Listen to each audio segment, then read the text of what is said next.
standing at the altar with trembling hands. Malachi Brookie gazed at a woman whose face he had never seen before. The whole community had assembled to watch what they believed to be his disgrace. They were mistaken about what they were going to see. Malachi had been the most haughty rancher in the area 3 days prior. His livestock roamed freely over hundreds of acres, and from here to the county line, his voice was heard in every saloon. He made sure that everyone knew that he possessed more land than any other individual had the right to. However, as his father used to remark, pride precedes the fall. The fall occurred while Samuel Gentry, a traveling businessman with a ledger, full of debts and icy eyes. On a Tuesday morning, Gentry arrived with his wagon full of items, and his pockets were full of IUs. Malachi owed him as least as much as he could raise in 6 months. His livestock were dead from drought. His neighbors had their own issues to deal with, and the bank had denied his financing. "I can't pay you with cash," Malachi had informed him as Gentry looked over the simple furnishings in his dusty parlor. With eyes full of calculation, Gentry said, "I know," without raising his gaze from his ledger. "However, I have another plan in mind." Gentry had been negotiating the deal, which was straightforward but terrible, attempting to create amicable trade routes via their region for months with the tribal elders. The elders desired more than commodities, or gold. Between their world and the white town, they desired a bridge, an expression of sincere trust and regard.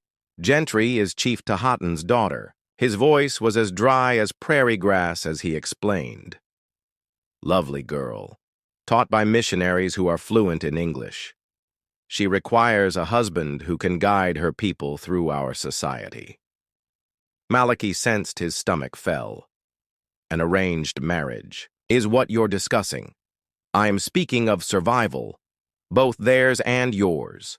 The decision. In its simplicity, it was devastating. Honor the alliance by marrying a native woman or risk financial collapse and maybe bloodshed, from the colleagues of Gentry. Malachi had witnessed the fate of men in this region who were unable to make their loan payments. A few vanished completely. Others were discovered in shallow graves a few days later. Malachi sat on his porch that evening and pondered the future of his life while gazing at the skies.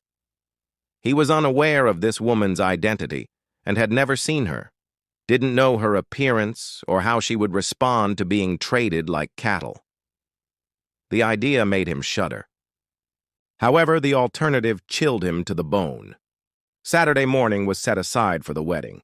No festivities, no feast, a straightforward ritual that would unite two strangers and ideally stop a conflict that no one could ever start desired. Malachi stood at that altar now, watching through the morning mist as the tribal procession came closer. As she approached him, the woman's graceful movements appeared to drown out the murmurs of discussion surrounding them. The clothing, woven with designs he didn't identify, was basic yet lovely. Little beads were used to braid her long black hair. It glinted in the sunlight, yet his breath was held back by her eyes.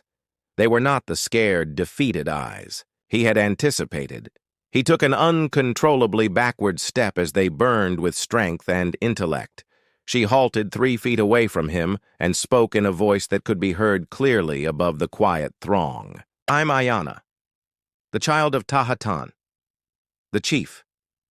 I am fully aware of my purpose for being here, as well as your opinion of me." Uncomfortably, the audience stirred.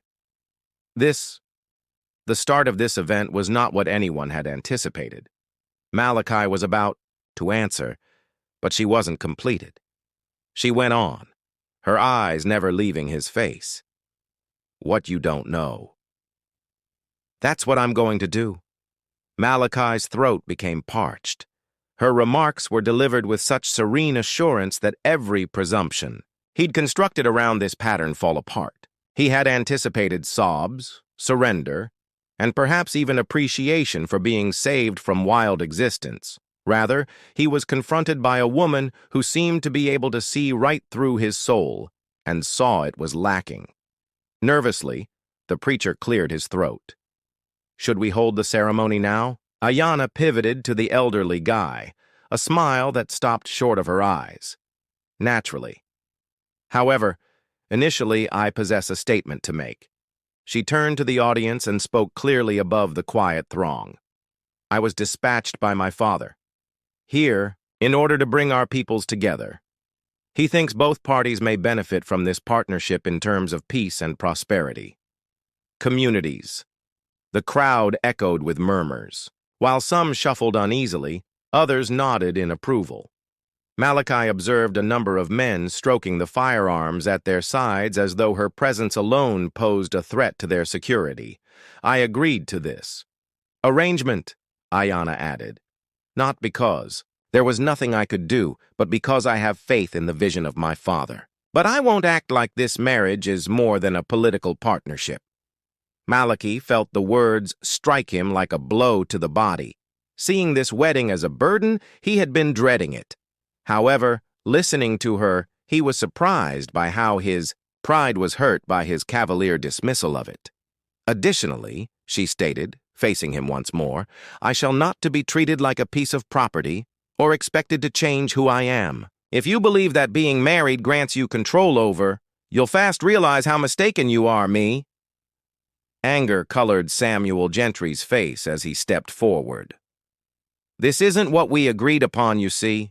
The plan called for a devout Christian lady who would agreement was for a marriage that would ensure trade," Ayanna said, her voice cutting through leather. "Accords and stop violence." Malachi found himself saying, "Nothing more, nothing less," before he'd, "And what exactly do you expect?" "From me in this arrangement?" she asked, carefully considering her words. She looked at his face for a moment. Respect would be the first step, but after a lengthy moment, as if assessing whether he was worth the effort of a genuine response, "We'll have to see if you can learn."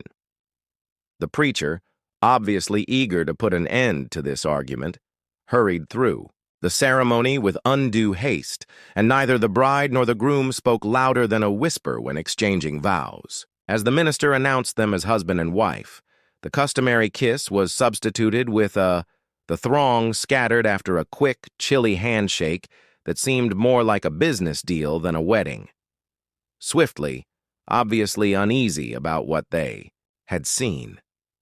A number of the white settlers whispered to one another. Some of the tribal members who had attended were as disturbed, but their faces were black with disgust. As the final witnesses left, Malachi was left alone with his new wife for the first time, and his worries appeared to have changed. First time. There was a chasm of stillness between them that neither of them seemed eager to traverse. At last, Ayanna added, "I'll need somewhere to stay tonight." Malachi responded, "My house," without thinking. Then instantly, she arched an eyebrow and said, "Your house," and where I regret how possessive it sounded. Before he had a chance to respond, a disturbance broke out from the edge of town, with shouts and the sound of hoofs heralded the approach of swift riders, and Malachi's blood froze upon realizing the lead horse. The Garrett brothers, who weren't known for their patience, had arrived to collect their own debts. Dust swirled about the three Garrett brothers like smoke from a fire as they ruled in their horses 20 feet distant. Fire. With the deliberate slowness of a man who knew he had all the cards, Jake Garrett, the oldest, dismounted. With their hands lazily resting on their pistol handles, his younger brothers Billy and Tom remained mounted. Well, Jake threw tobacco juice into the ground and added, "Heard you were married, Malachi. Congratulations." Malachi's jaw tightened as his gaze shifted to Ayanna. Adorable little thing. Shame about the conditions. "What would you like, Jake?" Malachi moved slightly ahead of Ayanna, which was noticed by any of them. "I've been patient, and you know exactly what I want. $200 plus interest." "Long enough." Jake's smile. showed teeth that were discolored by tobacco chewing. Naturally, now that you have the insinuation hung in the air like the smell of a dead animal. Wife, perhaps we can arrange something else. Anger began to rise in Malachi's chest, but before he could react, Ayanna walked by him. I believe there has been a miscommunication, she stated in a cool, conversational tone. This debt was accrued prior to our marriage, thus it is solely my husband's. Jake chuckled, making a loud noise similar to shattering glass. My dear, that isn't how things operate here. We take what we can when a man is unable to pay his debts. Obtain. And when you threaten Chief Tahatan's daughter's wife, Ayanna responded in the same kind of tone, you pronounce the entire tribe of my father to be at war. Are you ready for those repercussions? The giggling stopped in Jake's throat. Everyone in the area was aware that Chief Tahatan led more than 200 warriors, and in contrast to certain tribal. When his family was in danger, leaders, he had never thought twice about using force. Tom said, You're bluffing, from his horse, but there was no conviction in his voice. Am I? Reaching into the tiny purse, Ayanna at her belt and pulled out a bracelet of beads that glinted in the sunlight. This belonged to my deceased grandmother, combating soldiers who believed they could take things that weren't theirs. I received it as a wedding present from my father, and a directive to return it to him in the event that I was in danger.